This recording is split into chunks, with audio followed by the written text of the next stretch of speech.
Avec le départ du ministre Bonnardel, c'est en quelque sorte la fin d'une époque pour l'ADQ, en fait, pour les ex-adéquistes, qui donc, c'est le point d'orgue de ce parti, Isabelle. Pour la CAQ, c'est le 35e départ. C'est un Ouais. nom d'envergure. Tu parlais de l'ADQ. C'était un nom qui était symbolique aussi pour cette formation, mais pour la CAQ aussi, un homme qui était respecté. Mais pour parler de ce sujet-là, c'était le meilleur. Le grand qu'on a sorti des vacances, Mario Dumont, qui est avec nous, que vous entendez toujours partout à Cube, à LCN, puis même pendant ses vacances. Merci d'accepter l'invitation, Mario. Salut.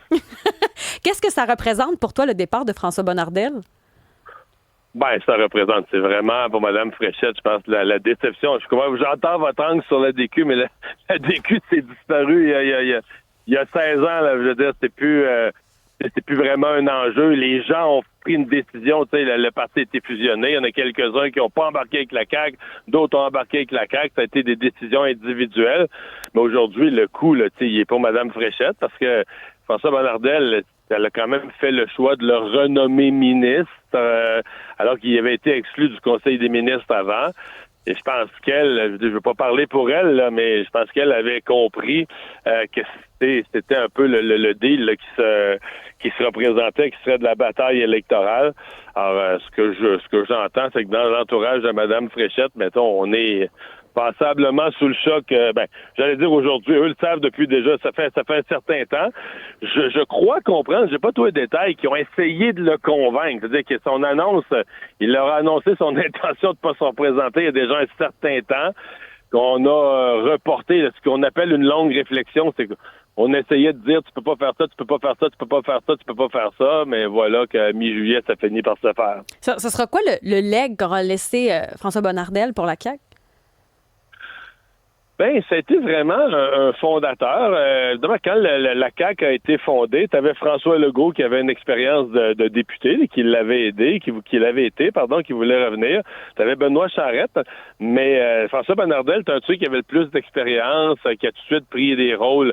Il a été, quand la CAQ a commencé dans l'opposition, une deuxième partie d'opposition, même dans l'opposition, il s'est retrouvé leader parlementaire, il s'est retrouvé dans divers rôles. Mais il était devenu, au fil des années, une espèce d'éminence grise, un gars rassembleur. C'est un type très chaleureux, très gentil, qui a quand même, tu sais, dans son comté, dans des élections difficiles où il y a personne qui gagnait autour de lui, là, tu sais, t'avais des blocs là, dans la région de Québec, mais lui, tu sais, personne d'autre de la CAQ ou même de l'ADQ en 2008 gagnait autour de lui, et lui gagnait son comté de Granby. Ça parle de quelque chose, ça parle d'un gars qui a créé de l'attachement dans son comté. Alors, c'est un gros morceau là pour. Puis Mme Fréchette l'avait quand même, quand je dis qu'elle l'a, tantôt je disais elle l'a renommé au Conseil des ministres, mais elle l'a pas renommé dans un petit ministère secondaire, là. Elle a donné un gros ministère, plus elle lui aura donné un rôle qu'il avait déjà eu dans sa carrière de leader parlementaire, là, assis à côté d'elle à l'Assemblée nationale, là. Mario, les dernières années de François Bonnardel, quand même, ont été marquées par l'affaire Sac-Clic, là, pendant son passage au ministère des Transports. Comment tu penses qu'il quitte aujourd'hui? Est-ce que c'est après toutes ces années en politique, est-ce qu'il en demeure avec le sentiment du devoir accompli ou est-ce que c'est comme une espèce de petite chip là, sur son épaule en toute fin de parcours? C'est sûr que c'est une tâche dans son dossier. C'est un mauvais dossier pour lui. Maintenant, bon, je pense qu'il quitte quand même avec un sentiment du devoir accompli. Tu sais, comment je dirais ça? Ça fait 19 ans qu'il a été élu. C'est beaucoup d'années, beaucoup de mandats. Je pense que c'est 6 élections au total, ou 5 ou 6 élections. Tu sais, il y a un côté où tu te dis c'est tout à fait, d'une certaine façon, normal et mérité qui songe à dire je me représente pas. La question, c'est comment c'est qu'il l'a pas dit. Je suis convaincu que Mme Fréchette, c'est pas de dire qu'après autant d'années ou autant d'élections, il décide de pas qu'il est obligé de se représenter. C'est plus de dire si tu me l'avais dit au mois de mai, je t'aurais pas nommé ministre, tu comprends? Je pense que l'espèce de colère ou d'impatience dans l'entourage de Mme Fréchette, c'est plus ça. C'est-à-dire, si cette réflexion-là, qu'est-ce qui s'est passé entre mai et maintenant dans ta réflexion pour arriver à ça, là? Ce qui fait réagir aussi, c'est Sébastien Lépine, qui occupait le poste de chef de cabinet pour le ministre Bonnardel, qui passe du côté des conservateurs avec Éric Duhem. Ça aussi, ça fait couler beaucoup d'encre. Oui, mais d'autant plus qu'il était un organisateur de Bernard Drainville. et qui a quand même la réputation d'être un assez bon organisateur. Moi, je considère que ça, c'est un gros coup là, pour Éric Duhaime.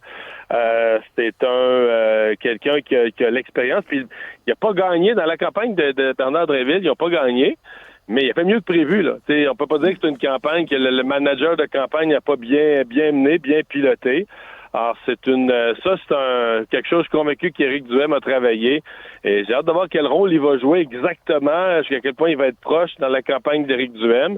Mais c'est un gros coup d'Éric Duhaime, ça, il n'y a pas de doute. Puis Sébastien Lépine, c'est quand même quelqu'un que tu connais bien, Mario. Il passe du côté des conservateurs. Est-ce qu'il l'amène avec lui un peu... je sais que tu veux pas faire de lien que l'ADQ est morte et enterrée, mais est-ce qu'il l'emmène avec lui un peu de cet esprit, peut-être, que vous portiez au tournant des années 2000? Écoute, peut-être. Pour moi, le souvenir, Sébastien, les années ont passé. Tu sais, juste pour vous mettre des années là-dessus, moi, j'ai été élu, là, ça fait 32 ans. J'ai quitté la politique, ça fait 17. Ouais. Donc, à l'époque, Sébastien Lépine, là, en 2007, les dernières années, lui arrivait, c'était les jeunes, là, tu sais, les jeunes qui arrivaient dans l'ADQ, tu sais, qui étaient les nouveaux, mais ça fait 20 ans de ça, donc là, c'est sûr qu'il a appris le métier, on a fait de la politique, il a fait beaucoup de choses depuis ce temps-là. Alors, c'est pour ça que je dis que c'est pour Éric Duhaime, c'est une ressource importante, là. Et pour ceux qui ne connaissent pas dans l'espace public Sébastien Lépine, pourquoi c'est un bon coup pour Duhaime? Qu'est-ce qu'il va apporter aux conservateurs?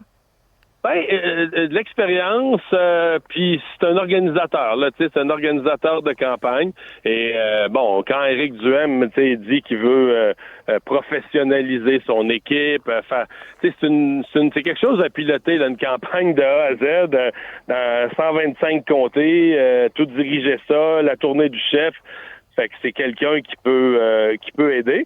Puis, pour voir que si tu te mets dans l'esprit des gens qui sont dans la CAQ, mais là, c'est comme on dit, c'est le moral des troupes. C'est un de tes organisateurs qui part, puis il s'en va travailler l'autre bord. Là, que ça a un impact évident. Puis le départ aussi, tu sais, c'est un gros morceau qui vient de partir. Il y a beaucoup de départs. Comment on se relève de ça? Parce que là, on va commencer vraiment la campagne électorale, mais c'est dur, là. En fait, Madame Fréchette, quand même, avait dit qu'elle allait annoncer des candidatures. Puis ça, ça a été réel, parce que moi, quand j'ai fini de travailler, là, tu sais, quand j'ai arrêté de travailler le 17 juin, Madame Fréchette, elle disait, là, je vais commencer, là, la semaine prochaine, lundi prochain, annoncer des candidatures. Puis on était encore à l'étape où on avait un point d'interrogation. On se disait, OK, mais annonces-tu vraiment des candidats? Mais la réponse, c'est oui. Elle a quand même annoncé beaucoup. C'est juste que, quand tu entres dans la phase, là, OK, les départs sont annoncés, c'est fini, puis que tu veux partir, là, OK, là, on annonce de nouvelles candidatures, ben là, je pense qu'à cette étape-là, tu aimerais mieux plus avoir de départ, tu comprends? C'est comme si tu as un départ qui arrive dans une séquence où tu veux montrer que tu relances de l'adhésion, ben là, tu te retrouves avec un nouveau départ. Alors, la baignoire se vide aussi vite qu'elle se remplit, on dirait. Là, quand même. Le danger, perceptuellement, c'est le danger que le public perçoive ça, effectivement. Puis là, il y en a-tu d'autres, Martine Biron et autres? Il y a encore quelques points d'interrogation. Et ce sera qui les bons candidats jusqu'à maintenant? Qui est pour être l'étoile du match? Tout parti confondu ou pour la CAQ? Pour la CAQ. À date, je pense qu'il y a Guillaume Rousseau, il y a la candidate dont le nom m'échappe, là, de la vice-présidente de Tourisme Montréal. Manuela Goya. Il y a quand même quelques candidats, ouais, c'est ça.